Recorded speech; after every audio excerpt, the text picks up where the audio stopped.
말씀 함께 나누겠습니다. 로마서 13장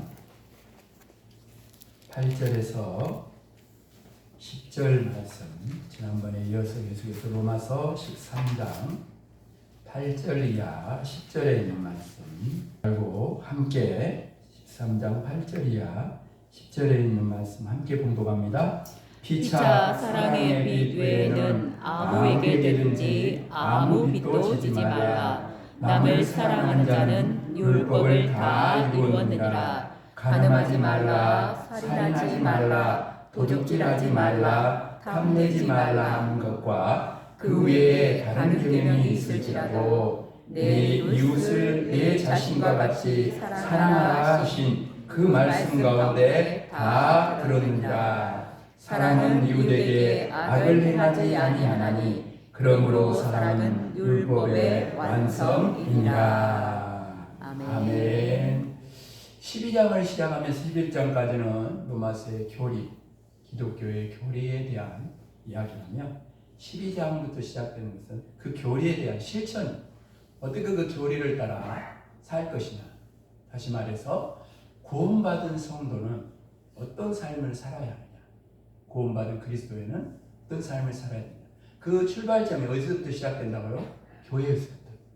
교회 생활이 잘 돼야 돼요. 왜냐하면 교회라는 것은 우리의 영적인 생명과 밀접하게 연결되기 때문에 그렇습니다. 그래서 교회 생활에서 정말 중요한 것은 주님의 교회이기 때문에 교회가 교회답게 그런 되려면 두 가지가 중요한데, 하나는 주님이 다 보여주신 거거든요. 그 뭐냐면 섬기는 아멘.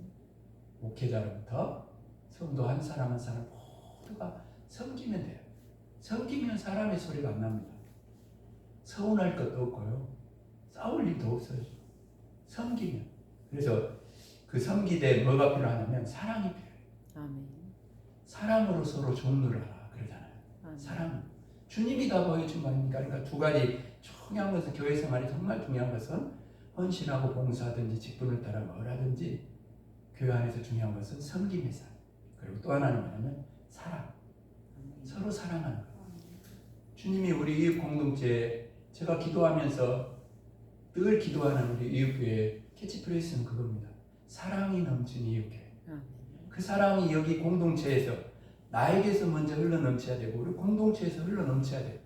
그래야 내가 가정에 가면 그것이 흘러가고, 마을에 가면 그 사랑이 흘러가고, 우리 이웃교회 모든 이웃과 성막면에 있는 모든 말 모든 심령 영혼을 향해 주님의 사랑이 흘러가야 된다는 거죠. 그게 교회가 해야 해요. 이제 교회는 그런 곳이 먼저 교회 생활이 잘 이루어져야 된다라는 것이죠. 그 다음에는 이제 교회를 넘어가서 이 섬김과 사랑이 교회 공동체를 넘어서 이제 사회생활로 가야 돼요. 세상으로 가야 된단 말이에요. 그러면 이 섬김과 사랑이라는 것은 세상 속에는 어떤 걸로 나타나냐면, 따라합시다. 선으로 악을 이기라. 그거예요. 지난 주일에 말씀 나눴죠? 악을 선으로 바꾸시는 하나님이 계십니다. 아멘. 그래서 우리는 그 악을 악으로 대항하는 사람들이 아니라 선으로 대항하는 사람. 주님이 십자가를 통해 온 인류를 구원했는 것처럼 저와 여러분이 세상에서 십자가의 방식을 따라, 주님의 그 방식을 따라 원수까지라도 축복하고 기도하고, 원수가 없는 것 하나님께 맡겨버리고 세상 속에서 오늘도 선으로 악을 이기면서 살아가게 될 때, 거기 그 자리에 주님이 원하고 기뻐하는 하나님의 나라가 이루어지고, 그러한 삶을 살아가는 한 사람 한 사람의 삶이 나를 향한 하나님의 소원을 이루어드리는 저와 여러분의 삶이 될 줄로 믿습니다. 아멘. 그리고 우리가 13장으로 와서는 무슨 말씀을 나누냐면, 위로부터 권세가 주신 거니까 사람이 선거하고 세운 것 같지만 이 위정자들이나 권세를 가진, 그 권력을 가진 그런 공공기관의 모든 것에 대해서 너희들은 복종해라. 왜냐하면 그 뒤에 하나님이 계시기 때문에. 그러니까 모든 권세에 복종해라. 하나님을 섬기듯이 섬겨라. 두려워할 자를 두려워하고 존경할 자를 존경해라. 그런 말씀 나누면서 우리가 특별히 이제 그런 그 모습 속에서 뭘 두 가지를 이야기했어요. 하나는 뭐냐면 국가의 법에 우리가 적극적으로 국가의 법을 잘 지키는 사람들이 돼야 된다는 거예요. 그리고 또 하나는 뭐냐면 세금도 올바르게 내야 된다는 거예요.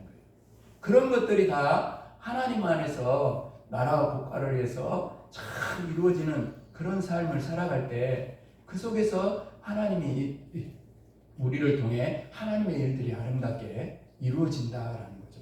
그런데 오늘 본문에 들어오면은 다시 사랑을 이야기하고 있어요. 그죠? 다시 사랑을 이야기하고 있어요.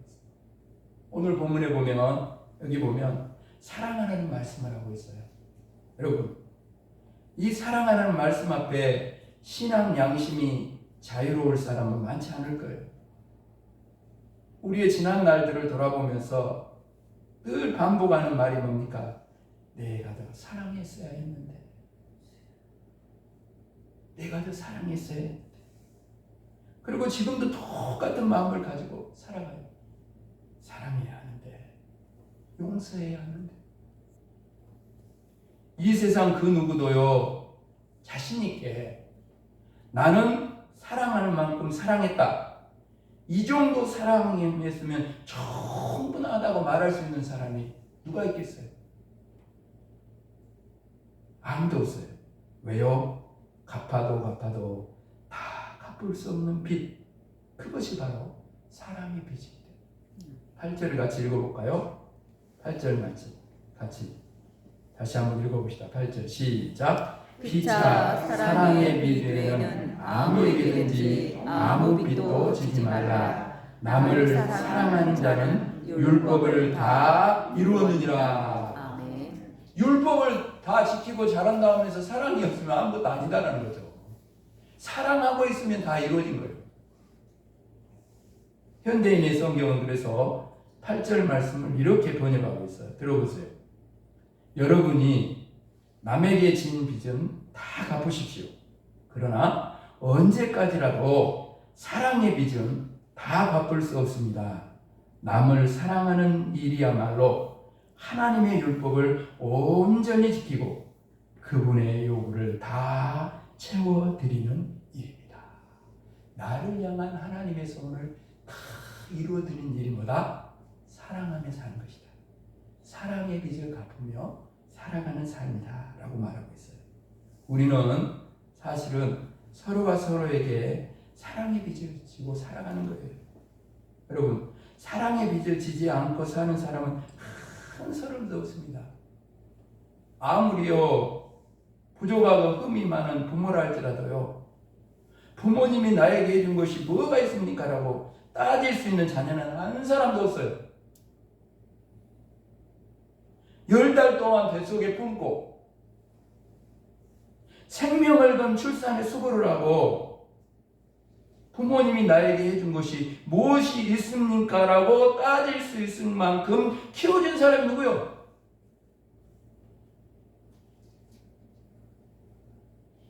그런 부모님의 사랑을 자는 일평생 갚아도 갚을 게 아무리 효도한다고 해도 생명을 준 사랑을 어떻게 갚을 수 있겠습니까?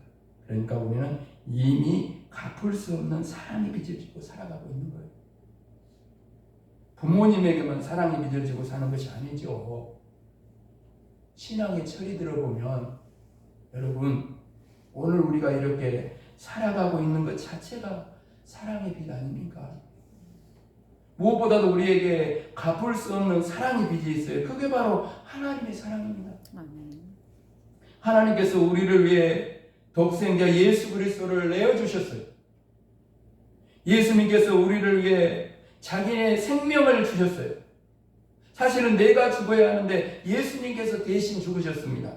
그리고 죄악 많은 이 세상에 우리를 고와 같이 버려두지 아니하시고 우리를 늘 지켜주시고 천국까지 인도해 주시는 성령님을 보내주셨어요. 아멘. 하나님께서 우리 안에 오신 거예요.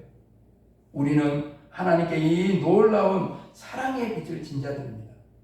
그리고 이 사랑의 빚은 우리가 일평생 갚을 수 없는 빚이에요. 그래서 우리는 일평생 사랑의 빚진 자로 살아가는 것입니다. 사랑하는 여러분, 우리는 사랑에 비친 자입니다. 우리 서로 옆 사람에 한번 이렇게 말합시다. 우리는 사랑에 비친 자입니다. 사랑에 비친 자입니다. 다시 한번 시작. 우리는 사랑에 비친 자입니다. 아멘. 말만 한 거예요. 빚을 줬으면 갚아야 될 거 아니요. 그렇잖아요. 정말 내가 빚진 자인 걸 알면 여러분 빚을 갚는 심정으로 갚는 삶을 살아야 된다는 거예요. 자신이 사랑에 빚진 자를 아는 사람은 눈만 뜨면 오늘 만나는 사람들 누구일까? 나는 그 사람들을 어떻게 사랑할까를 눈만 뜨면 생각하고 만나는 모든 사람들을 그냥 빚을 갚는 마음으로 사랑을 실천하며 살아가는 것이 사랑에 비친 자의 삶인 줄로 믿습니다. 아멘. 계속해서 9절 말씀 보세요. 거기 뭐라고 합니까? 십계명을 이야기하고 있잖아요. 사람들 관계 속에서 이야기하고 있어요. 간음하지 말라, 살인하지 말라, 도둑질하지 말라, 탐내지 말라는 것과 그 외에 다른 계명이 있을지라도 내 이웃을 내 자신과 같이 사랑하라 하신 그 말씀 가운데 다 들었습니다. 아멘. 여기 보면요, 내 이웃을 내 자신과 같이 사랑하라고 말씀하시는데 여기서 말씀하고 있는 이웃은 혈연이나 국적의 관계가 없어요. 남녀노소 빈부귀천의 관계가 없어요. 내 주변에 있는 모든 사람, 내가 관계를 맺고 있는 모든 사람을 의미합니다. 성경은 이런 나의 이웃을 무조건 사랑하라고 말씀하고 있어요. 그것이 바로 사랑에 비친 자의 삶. 왜? 예수님이 나에게 그렇게 사랑해 주셨기 때문에. 아멘. 성경을 보면 빚진 자가 어떻게 살아야 되는지를 우리에게 다 모델로 주님처럼 보여주신 사람이 있는데 그분이 바로 사도 바울입니다. 여러분 사도 바울의 고백을 한번 들어보세요. 로마서 1장 14절 앞쪽에 보면 1장 14절에 보면 사도 바울은 이렇게 고백합니다.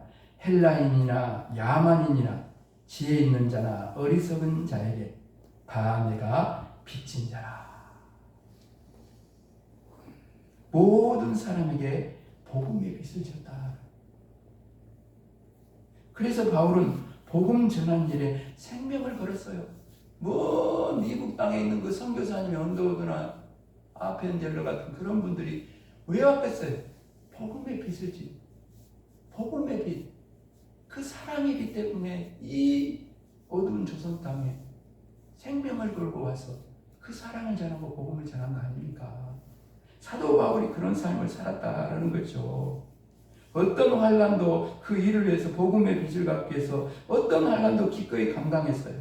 이런 바울을 보고 대단하다고 훌륭하다고 어떻게 복음을 위해 그렇게 살 수 있느냐고 많은 사람이 말했을 거예요. 그때 바울은 이렇게 고백합니다. 들어보세요. 내가 복음을 전할지라도 자랑할 것이 없으면 내가 부득불할 일이니라. 그러면서 그 다음에 이럽니다. 만일 복음을 전하지 아니하면 내게 화가 있을 것이로다. 당연하다는 거지. 자랑할 것이 하나도 없다는. 빚진 자가 빚을 갚는 걸 가지고 어떻게 칭찬받을 수 있느냐라는 거예요. 어떻게 그걸 자랑할 수 있느냐라는 거예요. 이것이 빚진 자의 모습 아닙니까? 복음의 빚을 진 사람이나 사랑의 빚을 진 사람이나 똑같습니다. 그러니까 이 복음에다가 사랑을 넣으면 똑같은 고백이 돼요. 똑같은 고백이 이렇게 됩니다. 내가 사랑할지라도 자랑할 것이 없으면 내가 부득불할 일입니다. 만일 사랑하지 아니하면 내게 화가 있을 것이다. 여러분, 우리가 이런 빚진 자의 마음으로 살아간다면 사랑하지 못할 사람이 누가 있겠습니까?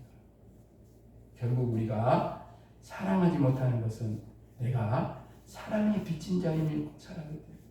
2만 달란트 빚진 것도 모르고 500달란트 빚진 자를 갖다가 빚 안 갚는다고 감옥에다 넣어버린 사람 아닙니까 우리가.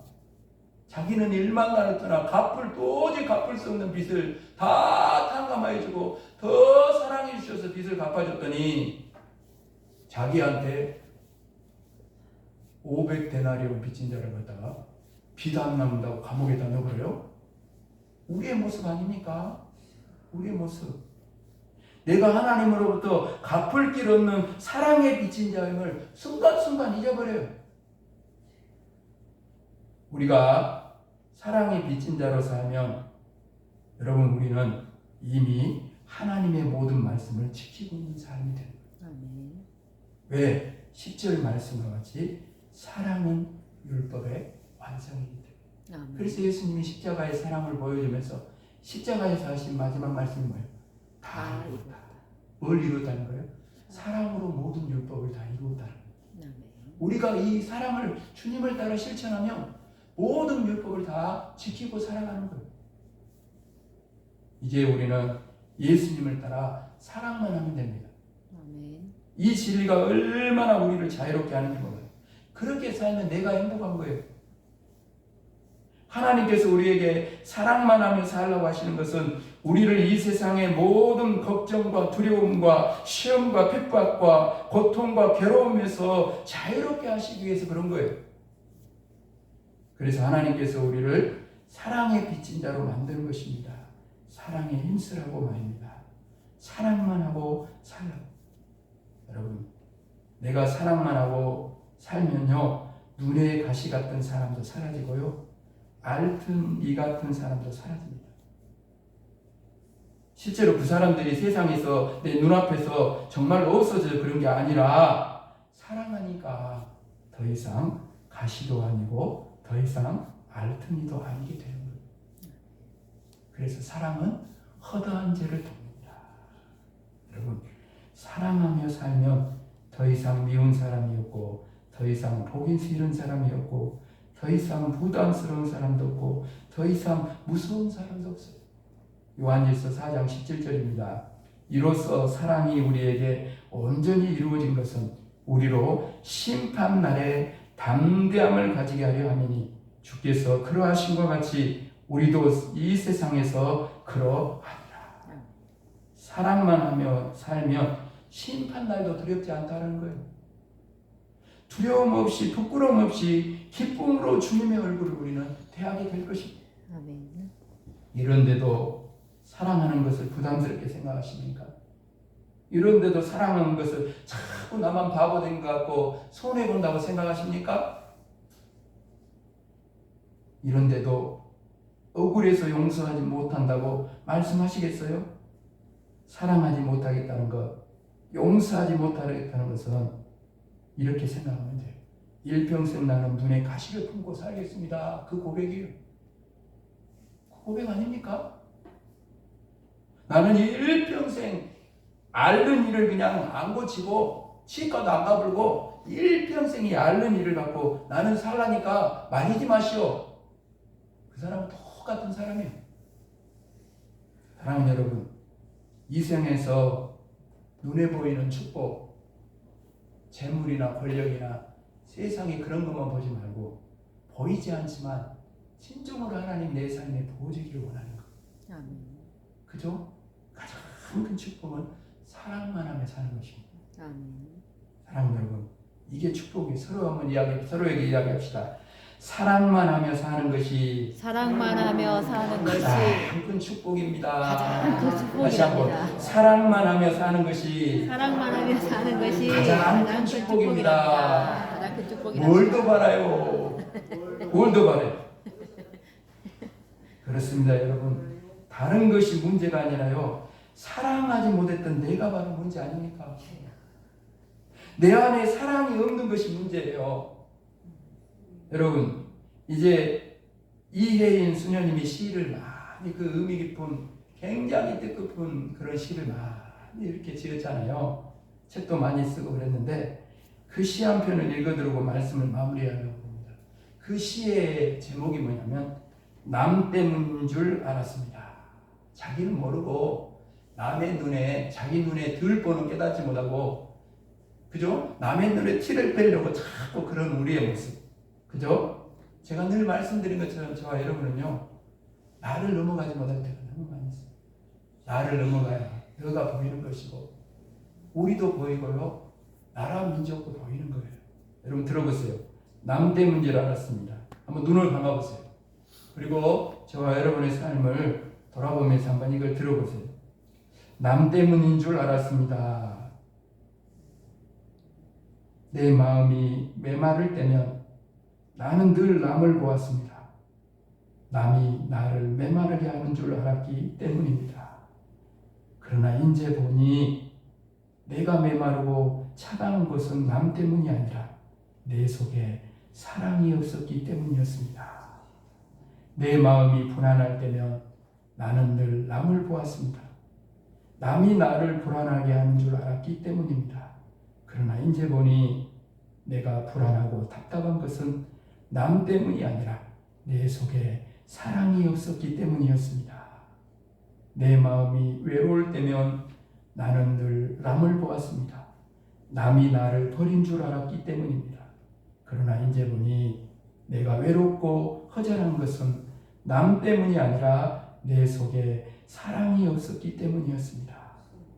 내 마음에 불평이 쌓일 때면 나는 늘 남을 보았습니다. 남이 나를 불만스럽게 하는 줄 알았기 때문입니다. 그러나 이제 보니 나에게 쌓이는 불평과 불만은 남 때문이 아니라 내 속에 사랑이 없었기 때문이었습니다. 내 마음에 기쁨이 없을 때는 나는 늘 남을 보았습니다. 남이 내 기쁨을 빼앗아가는 줄 알았기 때문입니다. 그러나 이제 보니 나에게 기쁨과 평화가 없는 것은 남 때문이 아니라 내 속에 사랑이 없었기 때문이었습니다. 내 마음에서 희망이 사라질 때면 나는 늘 남을 보았습니다. 남이 나를 낙심시키는 줄 알았기 때문입니다. 그러나 이제 보니 내가 낙심하고 좌절하는 것은 남 때문이 아니라 내 속에 사랑이 없었기 때문이었습니다. 이제껏 나에게 일어나는 모든 부정적인 일들이 내 마음에 사랑이 없었기 때문이었다는 것을 알게 된 오늘, 나는 내 마음밭에 사랑이라는 이름의 씨앗 하나를 떨어뜨려 봅니다. 사랑 여러분, 사랑할 수 없는 사람이 있습니까? 순종하는 마음으로 사랑의 씨앗을 심어보십시오. 그 사람이 아무리 무례하고 교활하고 악한 자랄지라도 사랑의 빚진 자라는 것을 기억하고 사랑의 씨앗을 심어보십시오. 그러면 반드시 풍성한 사랑의 열매를 맺게 될 것입니다. 하나님의 미랄이 하늘 그대로 있으면 아무 열매도 맺을 수 없어요. 썩어질 때, 내가 죽어질 때, 주님의 이름으로 내가 그 사랑의 씨앗으로 죽어질 때 거기 많은 풍성한 사랑의 열매가 맺게 될 줄로 믿습니다. 아멘. 용서하는 것이 괴로워서, 사랑하는 것이 힘들어서 정말 눈물 흘릴 때도 있어요. 그래도 여러분 사랑의 씨를 뿌려야 돼요. 그러면 반드시 때가 되면 풍성한 열매를 거두게 돼요. 눈물을 흘리며 씨를 뿌린 자는 기쁨으로 거두리로다. 울며 씨를 뿌리러 나아가는 자는 반드시 기쁨으로 그 곡식단을 가지고 돌아오리로다. 아멘. 그 사랑의 열매, 복음의 열매, 놀라운 주님이 정말 나의 삶에 기대하시는, 우리 교회에 기대하시는 정말 그 열매, 그런 열매를 맺어서 정말 우리가 행복한 그런 하나님께 영광을 돌리는 그런 저와 여러분의 사랑만 하며 사는 사랑의 빚진 자, 복음의 빚진 자의 행복한 삶을 살아가는 우리를 통해 누군가가 나와 같은 행복을 누리는 여기 자리, 사랑받는 자리고 은혜를 누리는 자리, 영생의 영원한 복을 누리는 자로 돌아오게 되는 그런 역사가 일어나게 되고, 그 일을 위해서 우리가 세상 속에서 살아가게 될 때 그것이 바로 나를 향한 하나님의 소원을 이루어드리는 삶이 될 줄로 믿습니다. 아멘. 되어지기 전에 다시 한번 서로 이렇게 말합시다. 사랑의 빚진 자로 사랑의 빚진 사는 자로 것이 사는 것이 가장 큰 축복입니다. 가장 큰 축복입니다. 다시 한번, 사랑의 빚진 자로 사랑의 빚진 자로 사는 것이 가장 큰 축복입니다. 가장 큰 축복입니다. 아멘. 정말 우리도 주님이 먼저 우리에게 그 용서와 사랑과 놀라운 생명의 복음을 우리에게 주셨으니 이제는 그 사랑의 빚진 자요 복음의 빚진 자로 우리들도 세상 가운데 살아가기를 간절히 원합니다. 아멘. 그리하여 그렇게 살아가는 우리의 삶의 자리마다 누군가가 주님의 사랑을 알게 되고 우리의 복음을 생명의 복음으로 받아들이는 역사가 일어나게 하여 주셔서 아멘. 많은 생명의 열매로 돌아와 함께 주님을 사랑하며 사랑을 받으며 땅으로 끝나지 않는 영원한 복을 함께 누리게 되는 역사가 있게 하여 주옵소서. 아멘. 남을 보지 않게 하시고 내 자신이 먼저 내 안에 주님의 사랑이 있는가를 바라보며 이제는 남 탓하고 세상 탓하지 않게 하시고 아멘. 내 자신 안에 주님의 사랑이 가득하게 하여 주셔서 아멘. 내가 가는 곳마다 주님의 사랑을 흘려보내는 사랑의 빚진 자로 사는 것이 가장 큰 행복이요 축복임을 날마다 삶 속에서 고백하며 행복한 인생 살아가도록 도우시고 역사하여 주옵소서. 아멘. 감사를 드리오며 예수 그리스도 이름으로 간절히 기도합니다. 아멘.